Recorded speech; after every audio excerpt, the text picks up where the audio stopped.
Jay, I came across a video on TikTok that is talking once again about Jackson, Mississippi.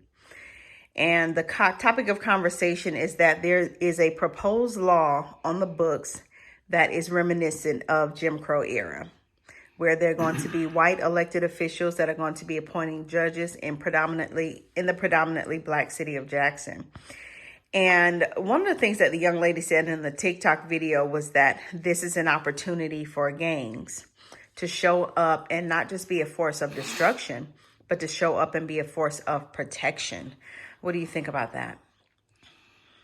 Um, it's funny.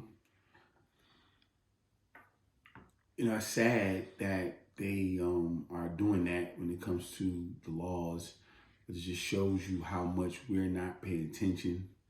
We're so focused on the national scenario and whoever that is in Jackson, Mississippi. I mean, you can just see the things that's going on in Jackson about the water and got this and just so much political stuff and the backlash because Jackson is a majority black town.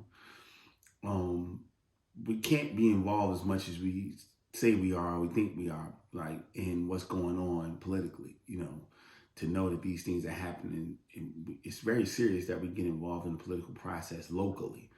I really don't care too much about the national portion, but locally, we need to be involved.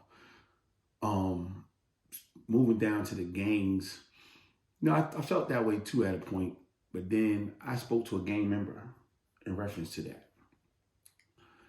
And one thing he said to me was that they don't feel like the people will rally around them if they put in the work. Yeah, so they go with guns that's not legal, commit crimes, those types of things. These gang members aren't the ones lining up at the gun stores buying legit guns.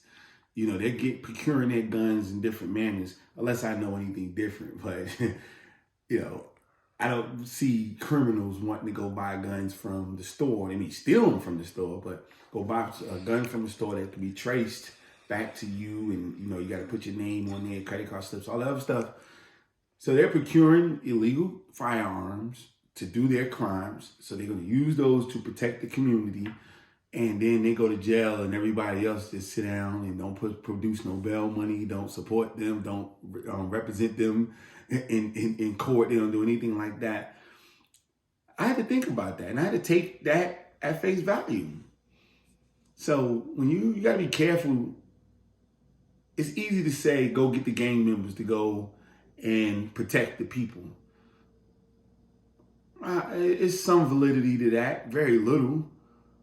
But at the end of the day, we have to protect each other, not gang members. We got to prevent them from being gang members because it's more to the game than the shootings. There's a lot of things that's going on. And part of the negative things that's going on to make them the gang members is why we're in this position that we're in now. You're not involved in what makes the community better, and better people and better for the people that's there. So gangs are a byproduct of the negativity in the community. If you have a different and a better community, you don't have gangs. Then you go back to having things like Black Panthers, which they try to call gangs, but no, these were the mini militias that we need to protect ourselves. These are the people who understood the rights to bear arms and how to properly go and procure firearms and how to properly protect us and themselves from the law without prosecution. And had people on team ready to fight for them when it came to the laws of this land and things of that nature. So I think that we need to go that way before putting that all onus on the gang members and saying it's their responsibility. They barely know how to protect themselves, let alone protecting the community. Let's not encourage them to be what they are, because what they are is a wrong thing.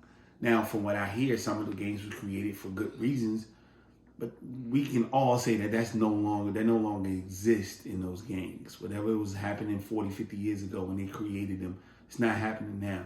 So how can we take those same souls, train them on how to be real citizens, and then from that point make them protectors of their home and of their community. But we can't just say, go ahead and put them out there. Even the Army has, if that's the case, the Army would say, hey, bring everybody out in prison, all the murderers in prison, the state and send them. Does that make them skilled killers?